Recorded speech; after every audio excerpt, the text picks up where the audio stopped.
O alvo do Ibov chegou cravadinho hoje.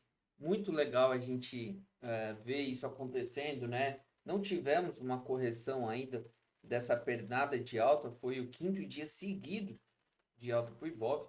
Ontem, apesar de ter aquele dia mais enroscado, não fez diferença aí para o movimento de hoje, que rompeu máxima, renovou máximo e foi cravar o nosso 119.500 e pouquinho aqui, né? Então, muito legal. É, a parte ruim disso tudo é, para quem está posicionado na compra, tá ótimo. Para quem está de fora, não tá gerando oportunidade, né? E hoje a gente teve um destaque muito legal, quer dizer, um destaque, né? Que foi Magalu, Bahia, né? O setor de varejo aí deu uma respirada hoje. E ontem até no Instagram lá eu comentei que qualquer subida do setor de varejo, graficamente falando, né? Por enquanto é só uma correção da pernada de baixa. Mas a gente vê Magalu aí fechando com 23,78 de alta, né? Muito forte mesmo, tá? Bom, o dólar segue aí o caminho para os 4.840. E aí vamos lá, né? Já que não tem muita coisa para a gente falar, ó, o Magalu então deu essa puxadona, fechou para cima da média de 21, fechou basicamente aqui, né, na resistência gráfica, um pouquinho acima. Daqui para cima, o próximo alvo é 2,05 mais ou menos. Ali sim, se fechar acima desses 2,7, 2,10, Magalu anularia a tendência de baixa do gráfico diário, só acima daquele ponto, tá? Então é difícil a gente conseguir se posicionar num cenário igual a esse, tá, galera? Cuidado aí, de novo, eu sempre repito isso, né? Mas é muito importante.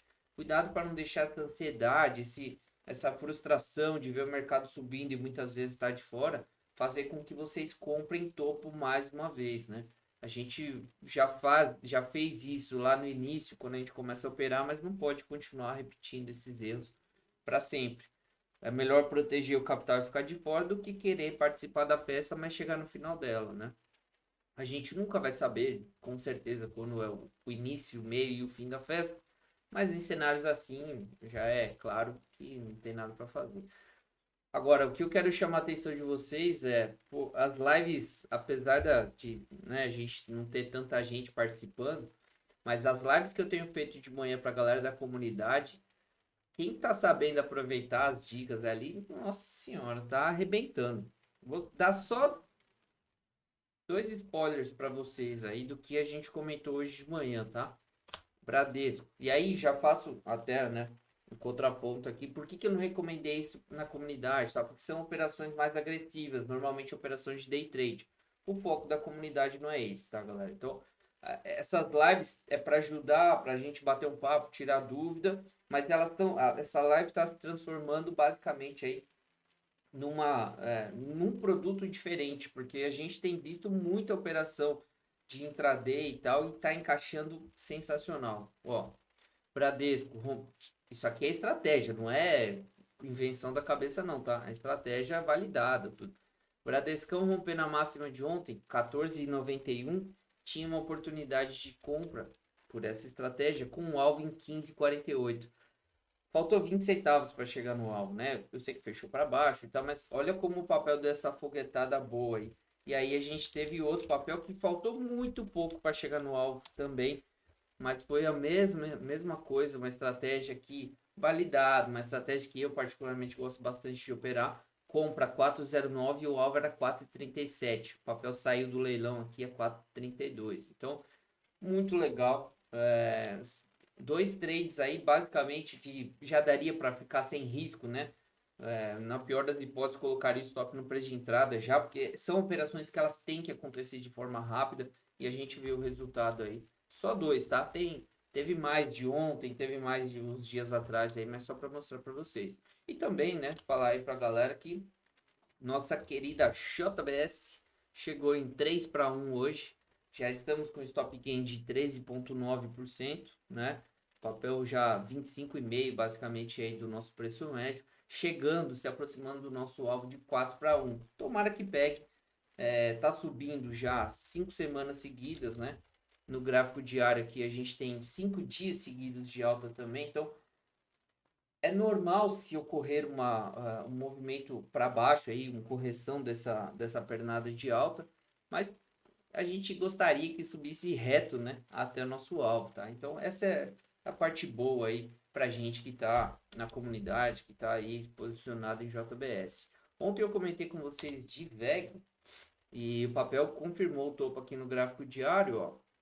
Não chegou nem perto de parcial nem nada, né? E aqui tem aquele conflito, tá? Por quê? Porque eu estou muito de olho numa compra de VEG pelo gráfico semanal. Só que o diário segue em tendência de baixa e não tem por que eu duvidar disso. Só que aí vem aquela história, né? A gente tem a falsa sensação de que a gente vai conseguir operar tudo, na compra, na venda, o tempo inteiro.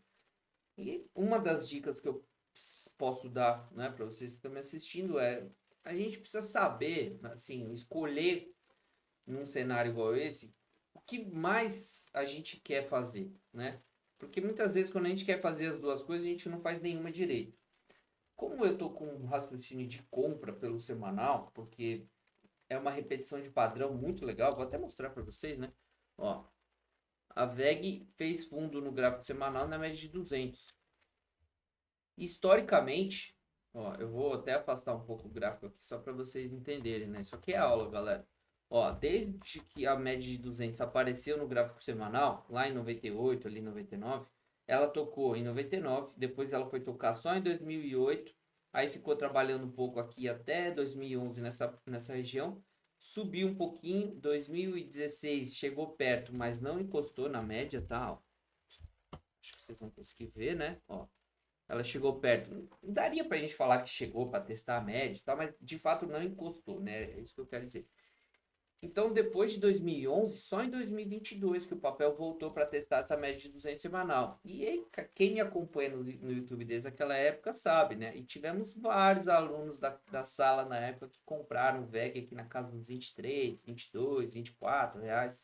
E olha a foguetada que o papel deu naquela ocasião. E a gente teve um novo teste, né, da média de 200 semanal, junto com a formação de fundo na semana passada. Essa semana não confirmou nada disso ainda, tá? Então eu tô nessa situação, né? Eu prefiro comprar, então eu estou procurando até talvez pelo gráfico diário um movimento melhor, né? Porque deixou 7,5% basicamente de stop aqui. Então eu prefiro talvez esperar o gráfico diário me dar uma condição melhor, depois eu tento conduzir os alvos, desculpa, pelo gráfico semanal. Até porque, ó, 3 para 1 tá lá na resistência, então tá muito bem desenhado isso daqui. E aí é essa história, pô, por que eu vou vender querendo ganhar nas duas pontas e tal? Às vezes se o papel deixar um fundo no diário lá, não vou conseguir porque eu tô vendido, eu quero que ele caia e tal. Então eu optei por não recomendar a venda do papel no gráfico diário, porque sim, o semanal para mim ele tem mais importância e ainda mais nesse histórico que o papel tem quando toca a média de 200, tá? Pode dar errado, como qualquer outra oportunidade também pode dar errado, mas eu preferi, né, optar por esse movimento. Beleza? Pra gente encerrar aí, vou mostrar a Bahia para vocês. Também subiu bem, não tanto igual Magalu, mas subiu bem aí. E aí tivemos Petro e Vale, ó, corrigindo hoje também, Vale praticamente 2% de queda, normal, chegou na 200 em linha reta, a gente já falou sobre isso, né? Eu até comentei que ela tinha tudo para passar reto, inclusive, mas o minério também confirmou um topinho hoje, então encaixou bem esse raciocínio de correção aí do papel. E a Petro está trabalhando aqui ainda, não vejo venda na Petro. Ah, eu ia passar reto, esqueci. Olha aqui o petróleo Brent. Quando ele começou a desenhar esse pivôzinho de baixo aqui, eu alertei sobre isso. Não tô nem aí que tem notícia de guerra, que o petróleo pode estourar. Eu analiso o gráfico. Eu não deixo nenhuma outra situação interferir na minha análise. E aí, ó, o papel ficou enroscado e tal. No semanal desenhei o pivô de baixo. E por enquanto, né, confirmado aí. A gente tem até sexta para fechar a semana, claro. Mas por enquanto o raciocínio encaixou muito, mas muito bem. O que acontece agora? O caindo 4%, mas está em suporte, tá? Esses 81, 82 dólares é suporte. Então, também é possível que volte a dar um repiquezinho e tal, mas o petróleo anulou aquele movimento de alta, tanto no diário quanto no semanal. E foi algo que o gráfico, mais uma vez, nos alertou, tá? Então, essa objetividade das análises que é o que eu tento trazer para vocês, tá, galera? Nasdaq tá forte, chegando em resistência. O S&P, ó, tá em resistência também, mas fechando positivo hoje, então tudo encaixado aí, do jeito que a gente quer, beleza? Muito obrigado por ter assistido o vídeo, um grande abraço, nos vemos aí no próximo vídeo. Fui!